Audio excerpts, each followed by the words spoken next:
Hey folks, Aske here, Midwest Swimbaits. I want to share a little secret with you. I'm fairly new to fishing swim baits, but spent a lot of time doing it. Picked up a swim bait rod about 3 years ago and never really had anybody to show me the ropes. So I came up with some techniques of my own to make fishing these big, beautiful baits adapt to my style of fishing. This is called a Swimshot rig.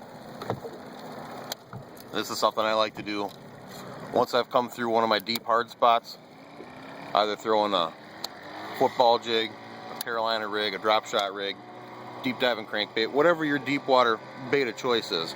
Once you've come through there and you're not getting any more bites, you might have already pulled 30 or 40 fish off of that spot. This is when I like to come through with Big Daddy and let that bait just soak down there. And you will catch the biggest fish on that piece of cover by doing it. And here's how I do it. If you saw my last video, I demonstrated how I like to use a fluorocarbon leader, 60-pound test fluorocarbon leader with no hardware on it, in order to present my swim baits in a real natural way, but have no risk of being bitten off by a toothy critter.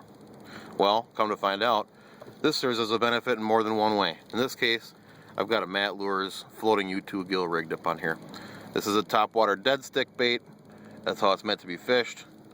You just kind of throw it out there and you're supposed to let the wind just let it do its thing, and it'll sit there and undulate, and if you're anywhere close to a bedding bass, that's going to drive them crazy. Well, I figured out another way to fish them.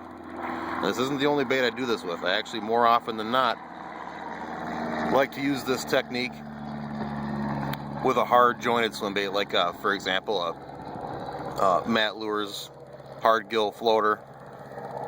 Any of the color patterns work. It just depends what you have in that particular lake. To get back to topic, I'll pay attention to how long that leader is. This one looks like it's about 12 inches or so. And I'll take a section of real light fluorocarbon line. In this case, I've got some 10 pounds of old, 10 years old, 10-pound test line. And I'll go to one end of it and just tie a simple loop knot, where I'm just going to put a loop in the line like you can see there. Pinch it down here. Tie a little overhand knot in the end of it. This is kind of how the Lindy rigs are tied. You northern folks that fish for walleyes are familiar with a Lindy rig. You buy them out of the package, you're going to have a knot. Look at something like that at the line tie side of it. So I'll tie that little knot. And look at the length. I'm going to put that loop right up about where I've got my crimping sleeve on the leader. And I'm going to go down until I'm even with the front of the bait and mark that spot with my thumb. Now I'm going to tie an overhand knot in that little drop line right at that spot. And this is going to serve to stop my weight. What we're going to wind up here with is essentially a drop shot rig, but it's really more of a three-way rig. Is that right? That's about perfect. Yep, my little knot line's right up with the bait. You can use any kind of weight that you want. I'm personally partial to the Water Gremlin bull shot. Can you see that? I can't tell if you can see that or not. There it is. It's just a bullet-shaped worm, or excuse me, bullet-shaped worm weight that's split down the middle like a split shot, so you can easily put it on, take it off, put it on a different size if you want, or whatever. I'll pinch that right onto that leader line and slide it down to that little overhand knot that I just put in there, so that's going to keep it from going any further. Now you got this loop, right, that I tied that onto like a Lindy rig. I'm going to make that loop real small and go right through my line tie on that fluorocarbon leader. I'm going to pull that loop through. Where do we go? Can you see that? I'm going to take that weight, come right through that come right through that loop and just tighten it down.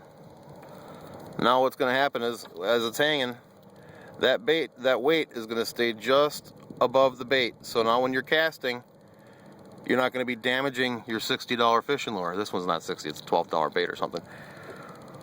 But as you're casting, this is a whiz to cast, because now your center of gravity is all in the same place, despite the fact you've got two weighted objects there. They're right next to each other, so it's easy to cast.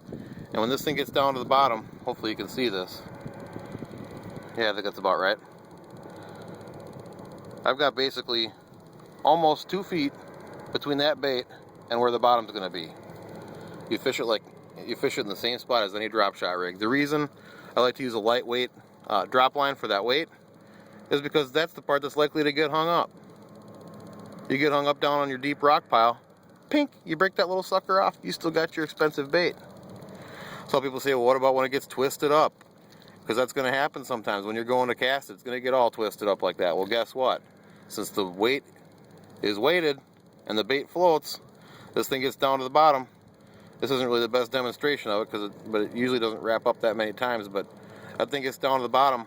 It doesn't matter if it's twisted, because the bait floats, the weight sinks, and that twist is going to come right undone every time. This fish is like a dream, folks. Try it. And then tell me you didn't catch the biggest fish on that spot after you thought they were done biting.